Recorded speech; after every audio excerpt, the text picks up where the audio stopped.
Today's daf we're going to be learning is Chullin daf chet. Today's daf is sponsored by Mark Baker in honor of Shoshana Bluma. Shabbat Shalom with much love. Okay, we're going to get started. I'll mention that Gefet went up yesterday about daf vav, that really interesting story with the Hahus Saba with the kutim, and he sent the messenger to get it, and the Hahus Saba. So it's an interesting Gefet, a bit of a different style of Gefet than usual, so worth listening to. And there's lots of other content that went up. Gita's introduction to Chullin. Gita is back with her introductions, which is great. So there's an introduction to Chullin up, a written introduction. It's great to print before Shabbat, right? You can't always print the shiurim that are audio, but you can print that. And Shuli also had an article that went up this week. Just one second. I'm blanking right now for a quick second on the topic, but I'm going to look it up. And then I will remind, about the Orviim in the name of towns. So this is all good material if you haven't gotten to it yet to print it up before Shabbat. Okay.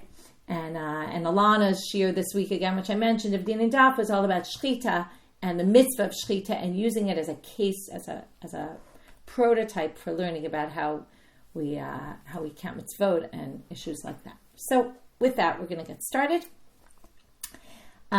Today, as opposed to yesterday and the day before, which were very, very interesting dapim, kind of from a different realm. Today, we're going to be back to the nitty-gritty of kashrut, or of, I should say, slaughtering. But what's interesting about today's daf, and that's why I accidentally said kashrut, is that we're going to get into all sorts of principles about kashrut that sort of just get weaved into the daf, which are very interesting. So while we might be kind of tedious we're talking about knives that are using for slaughtering and all sorts of very technical details, but I want you to hold within you the idea that we're going to have access in this daf to many different principles that are relevant for laws of kashrut. Okay, Amar Rabbi Zeira. With that, we're going to get started. Rabbi Zeira has a statement, the kashrut is going to be more in the second part of today's daf. Amar Rabbi Zeira Amar Shmuel. So Rabbi Zeira says in the name of Shmuel, Libain, which, by the way, I didn't look this up, but it's not so common that Rabbi Zeira is quoting Shmuel. But if anybody wants to do a search about that, right, it's usually Rabbi Yehuda, Rav Nachman. There's the typical people that are always quoting Rav and Shmuel. Rabbi Zeira is not exactly typically quoting Shmuel, but here he quotes Shmuel. Libain sakin v'shachapa shchitato kshera.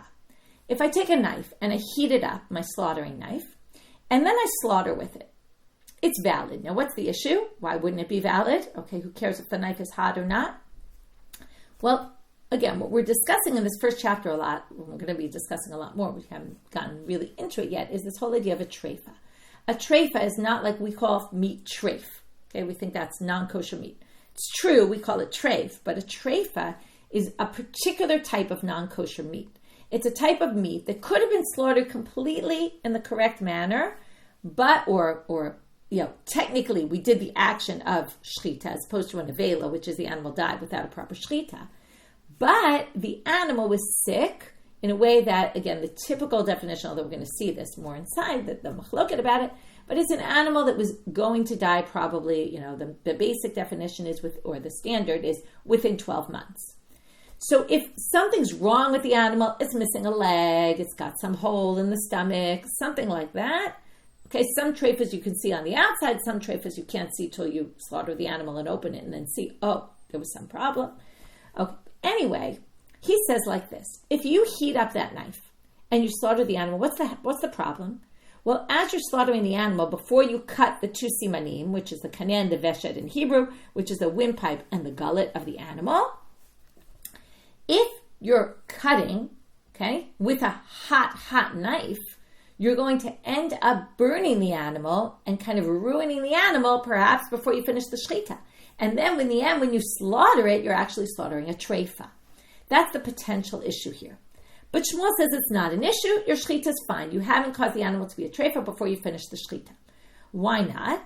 Chiduda kodem lelibuna. Why is this? Because the knife, let's think of the knife. The knife has two sides, right? The two sides and the blade, the sharp part. The sharp part is going to hit the animal before the sides do. Okay, so the chiduda, the sharpness of it, now we're going to assume, comes before it's going to heat up the animal. So you're already going to slice get the two simanim, we're going to call them, the windpipe and gullet. Those two simanim you're going to cut before it actually has a chance to ruin the animal. Okay, now, that's it. Now, literally what they mean here is chidudah, the sharpness of the knife will slaughter the animal before you actually, till the libun happens. What's libun? We know that from laws of kashering things. You use hot, right, like a flame, right, till the heat, basically, till the heat ruins the animal. So the Gemara says, vahikat stadim, but what do you mean? There's the sides of the knife, which carry the heat. They're going to touch the animal at the same time, to which they say no. Beit hashchita mirvach ravach. In other words, what they're suggesting at first that maybe when you start cutting the siman already, okay, think about it, right? You start going into the neck of the animal, and then already the blade is like touching, right? And it's gonna already heat up before you finish the shechita, because it has to not be a treifa before the end of the shechita, after you completely sever both simanim. So they say no, because what happens? Now, imagine a balloon. If you cut a balloon, what's going to happen? The two sides that you cut are going to immediately jump back, right? And if you had a knife going in there, the blade would never touch the sides of the balloon, because as soon as you hit the balloon with the knife, both sides kind of spring out. So that's what they're saying here. Beit hashchita mirvach ravach. It spreads out. And as soon as you start cutting the simanim, it already separates, and your knife is actually not going to touch it. Okay, so the heat is going to come later, in which case that's fine, because you've already slaughtered the animal. So that's why Rabbi Zeira says in the name of Shmuel, this is completely fine. Now we're going to leave this topic. We're going to go to a different question, which is similar, you'll see, but in a completely different topic, in a leprous mark. Okay, we're going to talk about leprous marks. There's going to be a few building blocks you're going to have to understand before we get to the actual point. And then they're going to ask this question. So it'll take us a few minutes till we understand the question. Then in their attempts to answer the question, they're going to bring two sources. The first one being the statement of Rabbi Zeira in the name of Shmuel. And that's why this is here. Okay, that's why this question about leprosy, which seems to have nothing to do with it, is here. In the end, we're not going to be able to get to an answer from either of these two sources, because we're going to distinguish between the cases. But the situation is like this. Okay, before we even start, I'm going to talk about the fact that there's two types of leprous marks that we're going to discuss today. One is called shechin, which you know from the 10 plagues. It's boils. And one is called michve, which means from a burn. Now, what it means here is that you could have something that's called shechin. Now, it's called a boil, but what we really mean is, and we're going to see the differences between them, the Gemara is going to say, what is shechin, what is michve? So maybe I'll just wait for 1 minute about that. But we're going to see that these are two different types of leprous marks, which something happens. Okay, we assume like leprosy just kind of grows. But these are leprous marks that grow as a result of something, some sort of injury that the person had, and from that grew a leprous mark. Okay, so that's what we're going to talk about now. Ibayelu. So now we have a question. Libein shapud. Okay, somebody takes a skewer, vihikabo, and Libain heats up the skewer and then hits somebody with the skewer. So this person now was hit, so they have a wound from the blow, and they were also burned. Mishum shechin nidon or mishum michve nidon? Okay, so the question is, do we call this a leprous mark of shechin, which we're going to learn is something, among other things, one of the ways you get a leprous mark from shechin, and that's what causes it, is a blow. Okay, a hit. Somebody hits you. Or is it mishum michve, which is a leprous mark that grows from a burn? Okay, so now, before we explain what shechin is, what michve is, they're going to say, l'may nafkamina, what's the relevance of this question? Who cares? In the end, it's a leprous mark. It's shechin or it's michve. What does it make a difference what we call it? Okay, so they're going to say, l'chidetan, for the following braita.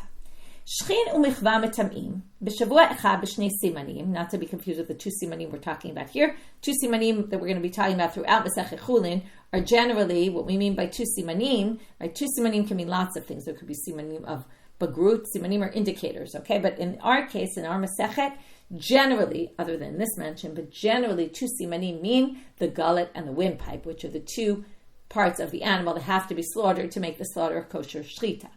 But these simanim mean two signs. When the Kohen comes, now if you remember the way leprosy works, the Kohen comes and looks at it. Then, after he sees the way the mark looks, he's going to quarantine the person for 7 days, and then he's going to look a second time.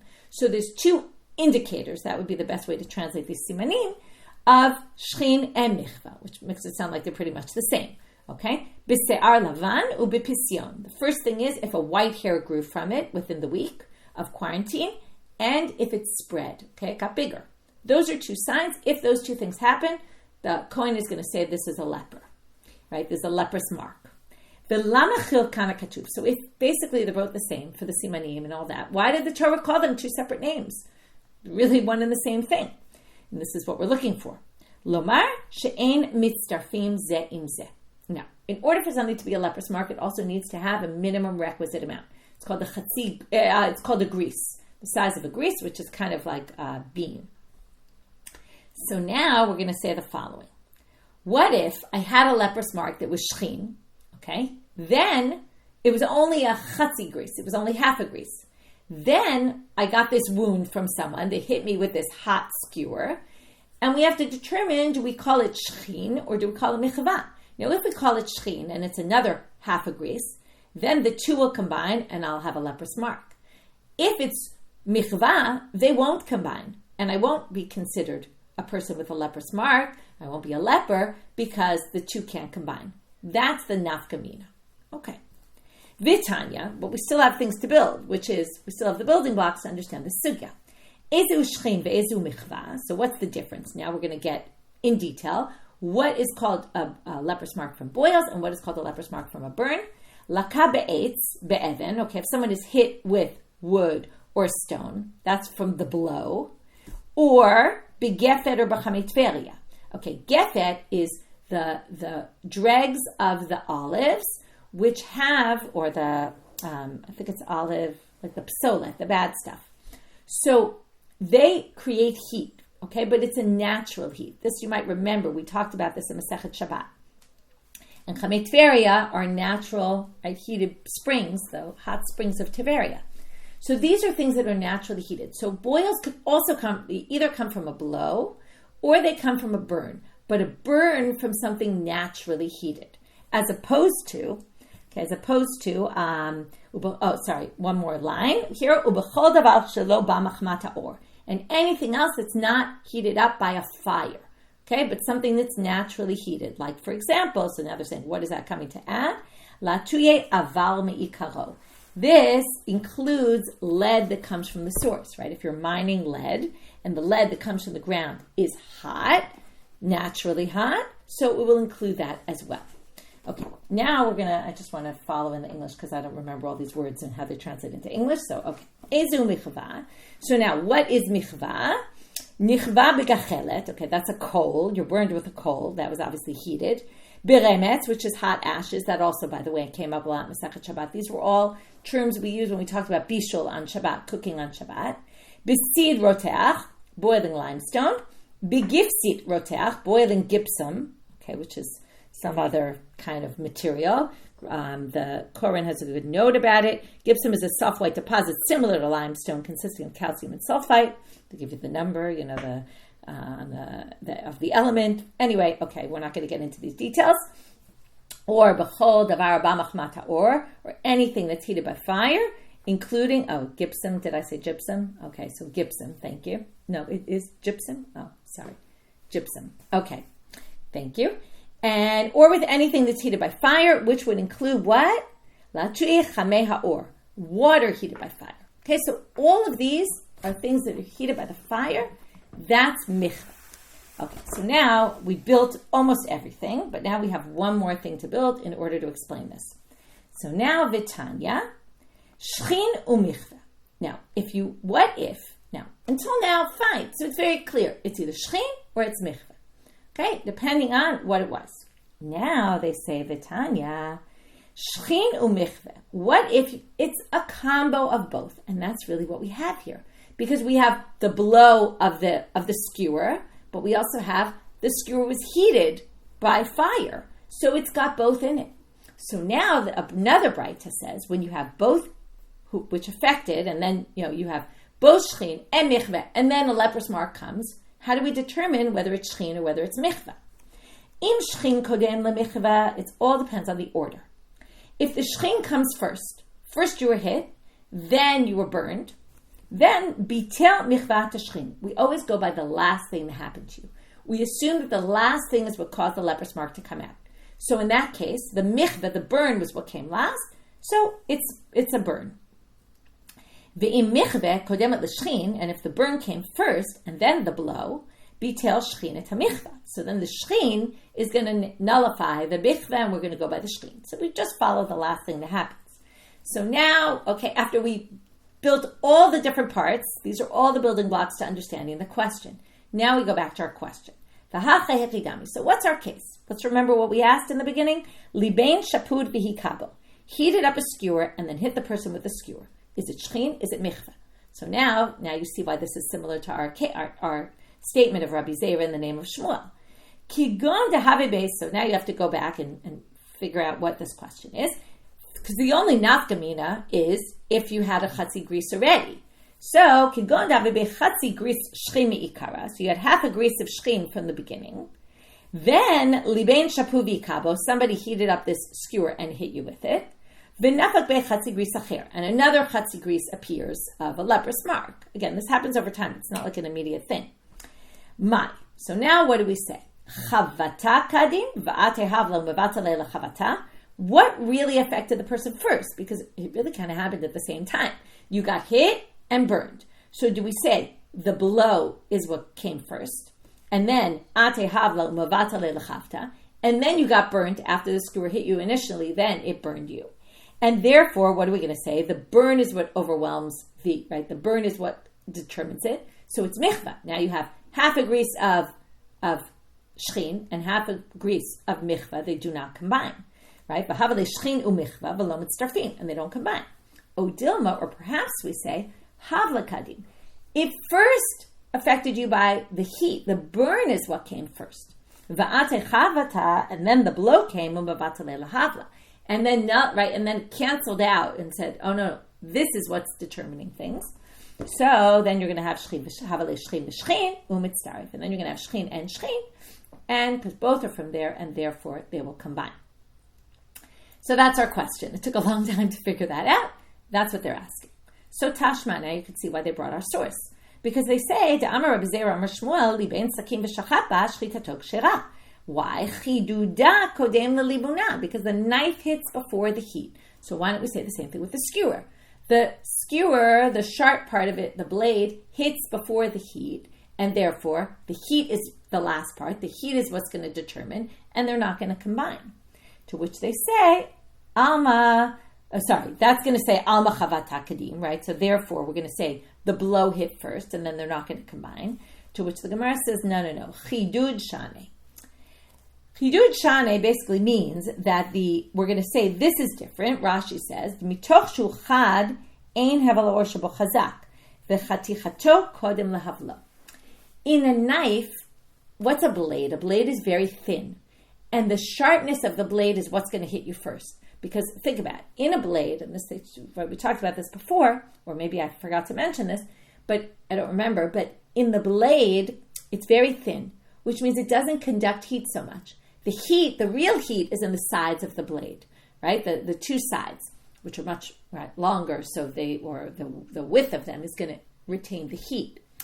But the part where the blade is very narrow. It's not going to really retain the heat, and that is very sharp. So it's going to hit first. That's what's going to create the impact, the blade of the knife. When you're talking about a skewer, sometimes a skewer is thicker. And because it's thicker, actually the heat is going to possibly hit first, and therefore the heat might affect it first and only after the blow. Okay, so that's the distinction they make. They're going to make a similar but a bit of a different distinction from this next source, Tashma. Libein shapu v'hikabo. Now this is going to be a direct source about our case, and it's going to seem to say the same thing. So libein shapu v'hikabo, if you heated up this skewer and hit someone, nidon mishu michvat esh. It's going to be called michve. Alma chavat kadim. So it must be the blow is what hits first, and then just like we tried to prove a minute ago. And therefore, we're going to go by the second part, which is the heat. So they say, no hatam nami de barze mivras. Okay, so what does this mean? Rashi is saying it could be that case was where the person was stabbed. Okay, notice it did, right? It said ikabo, but ikabo could be stabbed. If you stab a person rather than hit them with it, right, then it makes sense that the heat is we're going to say the blow is going to come first and then the heat, but not necessarily the case in what they're asking. So again, they make distinctions and they say you can't really learn it from here. Okay. One second. Right. Sorry. I think I just explained that wrong. Rashi says, mivra shelo ikau b'koch ele tekaro. Right. No. If you do the stabbing, he says, ve'ein kan chavata ele hevel. Right. Then you don't have the blow, you have the heat. Right. I think that, I can't remember. If you stab them, then you're ending up actually the heat is going in right from the beginning. Can't remember now if I said that. I think that's what I said, but if not, I'm correcting myself. Then the hevel, the heat is going in right away because you're stabbing it, it's going in. But in our case, you could say maybe it's hika, like if you just smack someone with it, then it's different, okay? Then you might say the blade is going to hit first, okay? If you're going to like cut someone with it as opposed to stabbing them. Okay, so basically they say you can't necessarily infer it from there, even though the language is really the same, but I think they're just suggesting that maybe there's two different ways of hitting. One is stabbing, one is more hitting. The word tahainu chidu most people take out, so we're not going to read those words. Okay, so this part of the daf was a little confusing, but fairly straightforward. We had a halacha of Rabbi Zeira in the name of Shmuel. Then, after we have that halacha, for shechita this works, we then try to compare it to a case of leprosy. So, in other words, again, we stop for a minute with our sugya. We take a question that was asked about leprosy, and in the context of that question, after they finally explained the complications of that question and what it meant, they then said they tried to answer the question from bringing the statement of Shmuel, but in the end, they distinguished between that, and they tried to bring a braita, and said maybe that braita doesn't prove anything. Now we're going to move into a different realm. Amar Rav Nachman, Amar Rav Ravua. Shechin shel avodah zara mutar lishchot ba, v'asur lachtoch ba basar. If you have a knife that was used for idol worship, okay, probably what they assume this means, it was used for slaughtering an animal that was going to be brought as a sacrifice for idol worship. Okay, you can't benefit from something that was used for idol worship, right? So if a knife was used to slaughter an animal for idol worship, you can't benefit from that. That's what's called isurei hana'ah, forbidden to benefit from anything used for idol worship. So, if you take this avodah zarah knife, this knife that was used, well, guess what? You can slaughter with it. Mutar lishchot ba. It's a little weird. Aren't you benefiting? So we're going to talk about that in a minute. V'asur lachtoch ba basal. You can't use it at your table and cut your meat with it, okay, or in the kitchen and chop the meat. That you can't do, but you can use it for slaughtering. Why is this? Mutar lishchot ba mikalkelhu. You can slaughter because you're actually ruining the animal by slaughtering. Now, this is fascinating, right? What do you think? What do you mean? You're fixing it. I'm making myself food. But animals, I want you to think about the world of animals in those days, right? Nowadays, we don't really use animals for too many purposes, right? We don't have animals plowing our fields and all that. But in those days, they use animals for plowing. Okay, Rashi gives us a whole list. They used animals for, they bred them. They had them have offspring. They plowed with them, and they ate them. Okay, but eating was always the last resort. If you remember, we talked about selling a shore for slaughter and an ox for plowing. Okay, and the ox for plowing is worth more money because, first of all, you have many uses of it, as opposed to an animal that you're going to slaughter, and that's the end of your animal. So people usually only slaughter the animal when they can't work anymore, or they can't use them for other purposes, or if they're desperate for food. But generally, it's not a good thing to slaughter an animal, even though, in the end, you do want the meat. So there we call it mekalka. This, by the way, reminds us of Masechet Shabbat and all sorts of, if it's a different issue there, but if you're mekalka, you're ruining something, it's not a creative malacha. But that's for a different reason, okay? This is, in order to benefit, it has to be something beneficial to you. It's not really beneficial to slaughter it. But but cutting the meat or actually fixing it. So comes Rava with an interesting line, and he says, I'm a Rava, pa'amim shashochet asur. And he's going to say, in pa'amim, that the mechatech is mutar. But sometimes it's flipped. Because sometimes you actually benefit from a slaughter, and sometimes you don't benefit from cutting the meat. What's the example he gives? If the animal's going to become a treifa very soon, you see it's starting to go, okay, but it's not yet a treifa. And if you wait any longer, so you'll never be able to slaughter this animal. So right then and there, you want to slaughter it, because otherwise you won't end up with being able to slaughter this animal ever, right? But it won't be kosher. And mechatech mutar ba'at medekayim on the korbana. if you want to give a slab of meat to someone as a gift, then you don't want it cut, because as soon as you start cutting it, right, like if you cut up fruit, it has a much shorter shelf life. So if you're giving someone a gift, okay, if you're giving someone a slab of meat as a gift, I don't know if you've ever done that, it sounds a little weird for us, but if you give someone a slab of meat, you want a slab of meat, you don't want it cut, right, you want like the big piece of meat, you don't want it cut into pieces, it actually ruins it. So, by the way, just korbana is a korban, but here they mean a gift, okay, just so you realize that. Okay, now they say, wait a minute, I don't understand this whole sugya at all. I took a knife that they used to slaughter an animal for avodah zarah, which obviously they didn't do a kosher shechita, the animal's not kosher. So, doesn't the knife absorb from the fat of the non-kosher animal? And shouldn't the knife be forbidden no matter what? Shouldn't it be forbidden because of the fat of the meat? And this is going to be our topic for the rest of the day, which is the fat from the meat gets absorbed into the knife. Okay, so if it's non-kosher because it was used for avodah zarah purposes, how could I use this knife for my purposes? So, right, to slaughter an animal. So the Gemara answers, turning out on a bet, we're talking about a knife that was never used. Okay, wait a minute, didn't we say it was used for idol worship? Okay, so first of all, you might remember that in idol worship, if you designate something for use for idols, even if, okay, it's called muktzah, you designate it, even if you didn't use it, it's actually forbidden, or there's a machloket about it. So now they say, Chadasha bein Rabbi Yishmael bein Rabbi Akiva, misham she'avodah zarah hein, umisham she'avodah zarah einan asurin ad she'avdu. There's a machloket between Rabbi Yishmael and Rabbi Akiva about something, but they don't argue in our case. Because our case, it's not that they were using the knife to worship idols. The knife was serving the purpose of something else which was used for idol worship. Now, nobody thinks that that's going to be forbidden just by designating it. Okay? That's not an issue no matter what. So, basically we're going to say, okay, so chadasha, if it's new, then there's no even discussion here of is it forbidden to benefit and can you slaughter and can you chop meat. Of course you could do anything you want because it's not even forbidden. So you can't say it's brand new, and that's why you don't have to worry about the fat. Okay, second attempt to answer. We're going to have two answers now that are possible answers. Ibait ema de pasik bagavza la'avodah zarah. Okay, perhaps it's talking about a case where you pasik bagavza la'avodah zarah. Sorry, I'm just blanking for a second what this is. You cut the... Oh, sorry, I don't know why I just forgot and blanked what this is. 1 second. Just going to look it up. Right. Gavzeh. That's what it is. It's wood. You were cutting wood. You weren't cutting the animal at all. Okay, we talked about a knife that was used for avodah zarah. We assumed from the beginning that we were talking about a slaughtering knife. But maybe you used it to cut the wood to burn the fire for the animal. So then there's no meat absorbed, non-kosher meat absorbed into the knife. It's not a problem at all. Okay, so that's one possible answer. How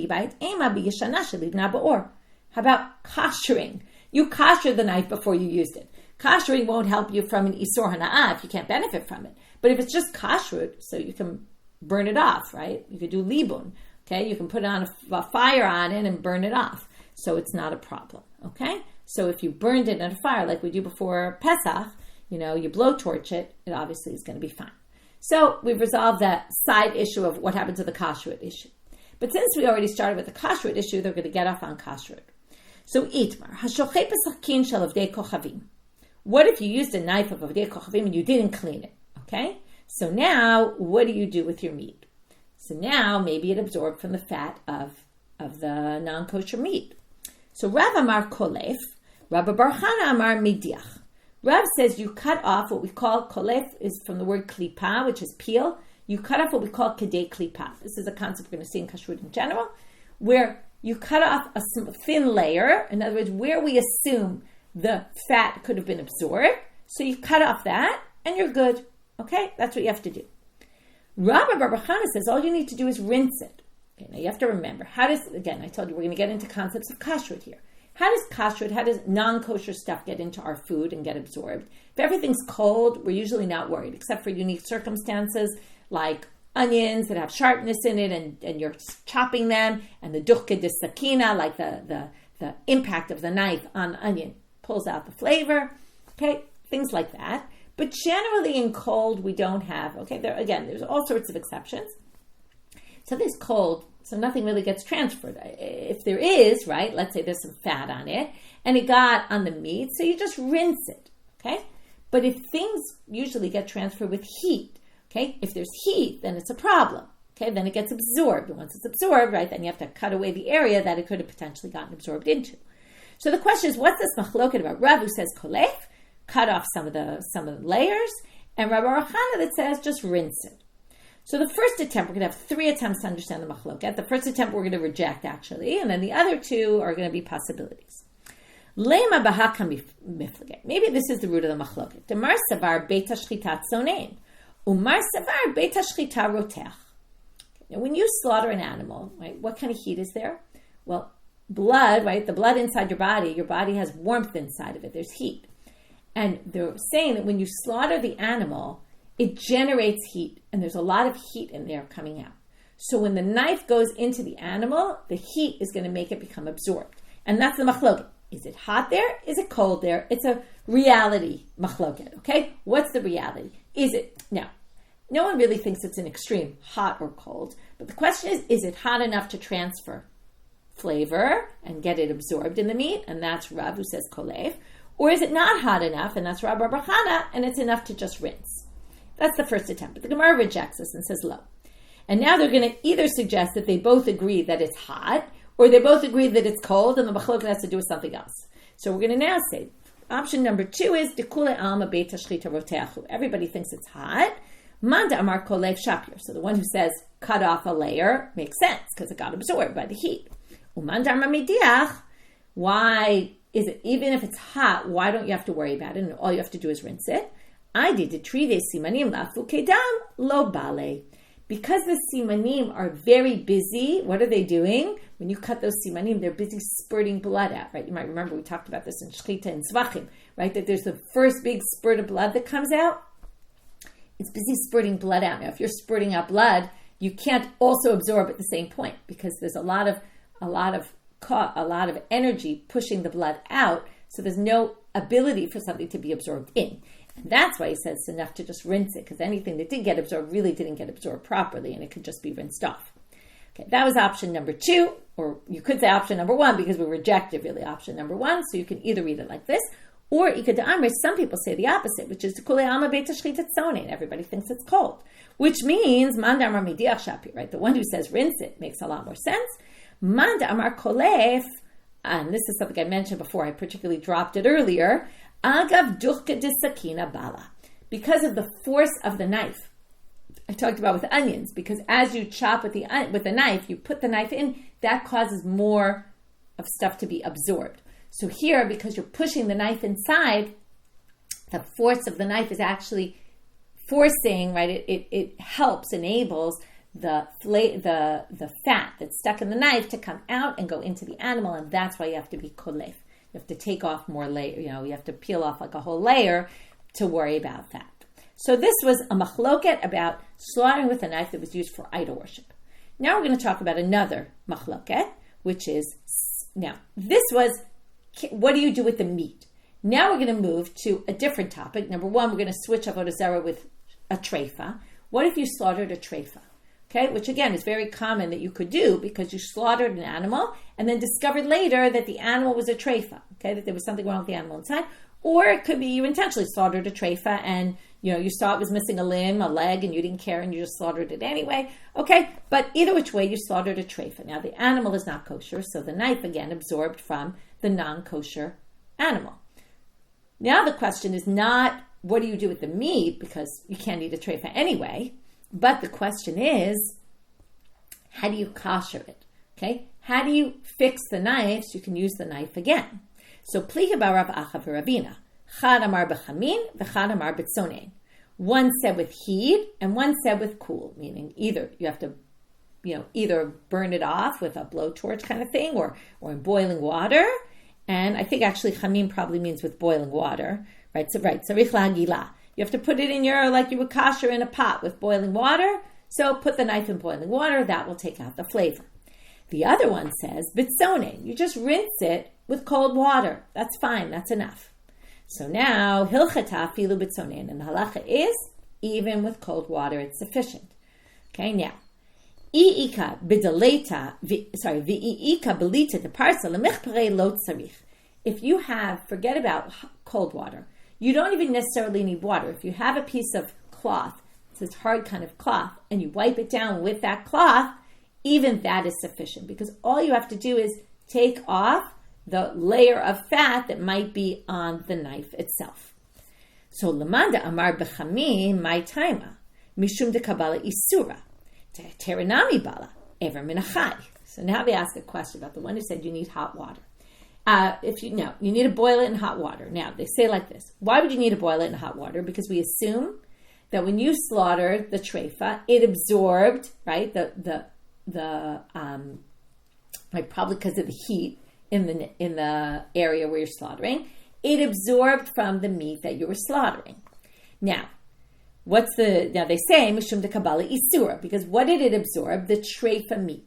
So now they ask this creative question: teheteranami bala ever minachai.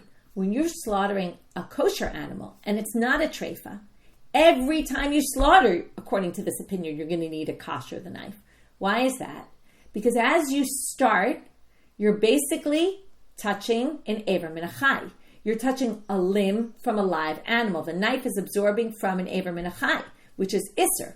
Because until you finish the slaughter, right, the animal's still alive. So as you start slaughtering and cutting the first siman, then your knife is now touching something not kosher because it's ever minachai. This is a classic creative Gemara question. That temporarily, for that moment in time, it's an ever minachai.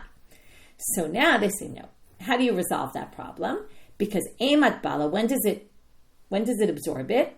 Lechichaima, that's what we said before. It's when it heats up. Remember we said when you slaughter the animal, it creates heat inside. Besides the inner heat of the animal, but there's even more heat, right? That wouldn't be hot enough. But that there's heat created from the slaughter itself.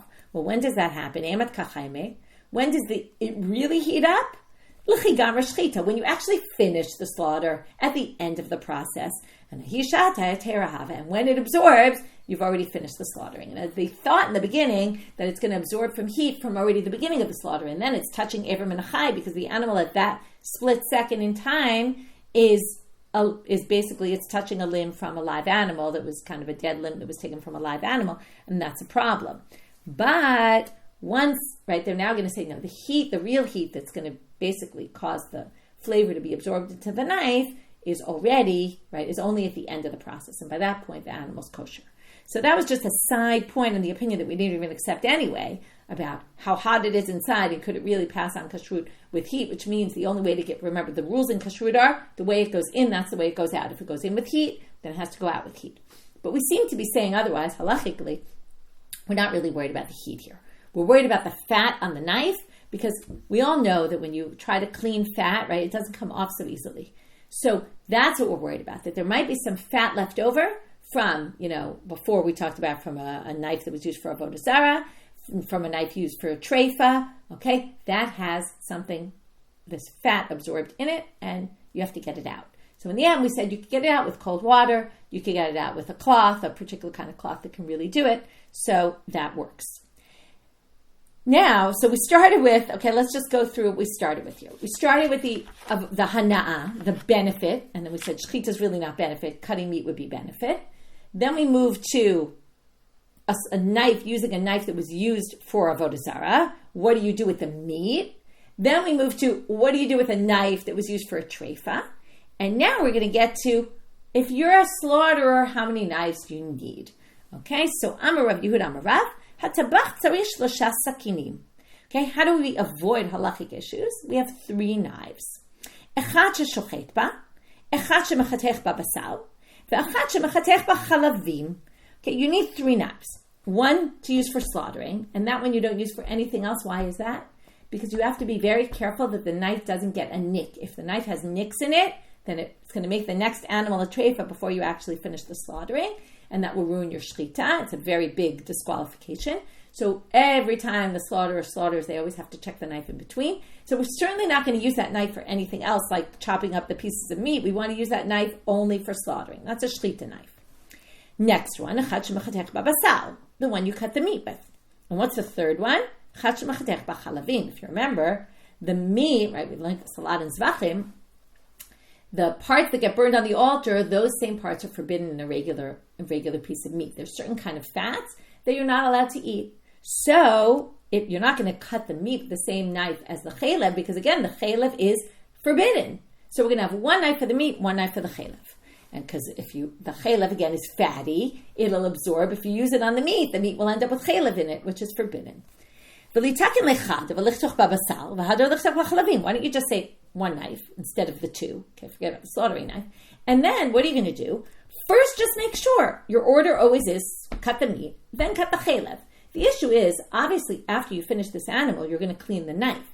But they don't think you're going to clean the knife in between. So who cares? First cut the meat off and then do the chalev second. And then it's fine because you're not going to use the chalev, you're not going to use it for the meat after you did the chalev because you've already cut all the meat. And again, for the next animal, obviously, you'll wash it.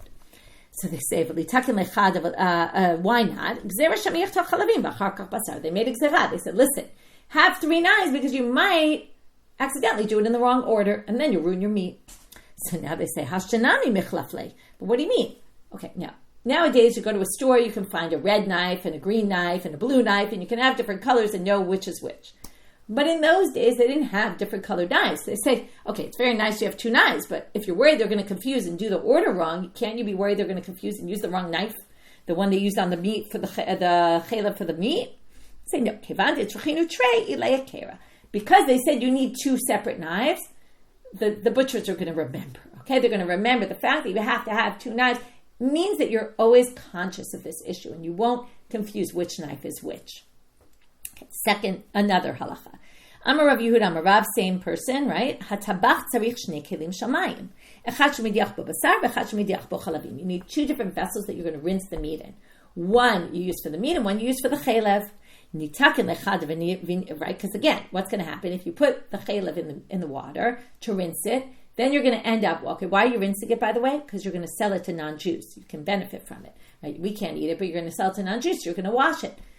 But it's going to end up with fatty particles. And if you put a meat in there, the fat's going to get absorbed in the meat. So they say, again, the exact same thing we just said. Why don't you just make sure to do it in that order? Always do the meat first and then the chalev. No, because we're worried you might switch the order and then you'll ruin your meat. Hashanami michlefele, but why are you worried they're going to confuse which bowl is which? So because they require 2, everyone's going to remember. Okay, last sugya for today. Amar Meimar Mishmei Rav Papa lo lisraf inish kifle ilave basal bisra. When you're cutting your meat and all that, don't put the meat with the side of that has the chalev in it face down on top of another flank of meat. Okay, you have one flank with the chalev facing down on top of another flank of meat, because what's obviously going to happen? Didav tarbu balale bisra. The fat, it's very fatty, and what happens to fatty? It liquefies, and when it liquefies, it's going to get absorbed into the piece of meat below it. So they say, hachi, if you're worried about it liquefying and getting absorbed, ki taritze nami dive tarbu bali bisra. Even if it's face up, it could get absorbed into that flank, and then from there it'll go down into the flank below. So you should be worried also. Krama mafsik mitatai. They say, no, there's a membrane there that's separating the chalev from the meat. So if the chalev is on the top, there's a membrane in between that and the meat, and it won't drip down. Yachi me'elai nami karma'ika. Even if it's on top, then you could, right? Even if it's on top face down, you could say there's a membrane there. They say no, because the whole point is there's membrane under the chalev, so it'll basically be separated anyway. So they say no. I did the mimash miyadit tabcha mifatat. Since the butcher has his hands there, it could cause the membrane, right, when one's on top of the other and the chalev is face down, the membrane could tear, and then the chalev will come out and get absorbed in the meat below it. Okay. And that ends our sugya for today. So we started with the whole thing, which I'm not going to go through again because we went through it, but the Rabbi Zeira or Shmuel statement about the heating up of the knife, and you can use it anyway, because we're assuming the sharpness of the knife hits first, slaughters the animal before it burns it. Then from there we got into that other sugya, which we brought them back, our source to try to answer the question, which we couldn't in the end. Then we had we went through again. Shechin of idol worship, can't benefit from it. We had to neutralize the issue of kashrut. Then we went to the issue of kashrut. What if it has the fat absorbed, and then you cut your meat with it? What do we do with the meat? Then we have, what if it was a treifa? How do you kosher the knife? And again, we talked about all sorts of different concepts of kashrut, how kashrut is passed through heat, what do you do when it's cold and it's fat, right? The fat is a whole different category we have to worry about, but more cold, we wash it with cold, we don't have to heat it up to get rid of the kashrut, although we had a debate about it, right? Whether it needs, if you used it for slaughtering because of the heat, maybe you do need to heat it with water, even though we didn't paskin that way. And then we moved into how many knives you need and why you need those 3 knives to avoid, again, the fatty stuff of the chalev going into your meat. Okay, and then we had some questions on that, and then we moved into this, make sure not to put your chalev right on top of the meat, because again, the nature, it's really all about the nature of the fat and how the fat could get absorbed and drip down into something else. And with that, we finish for today. Wishing everyone a good day and a Shabbat Shalom.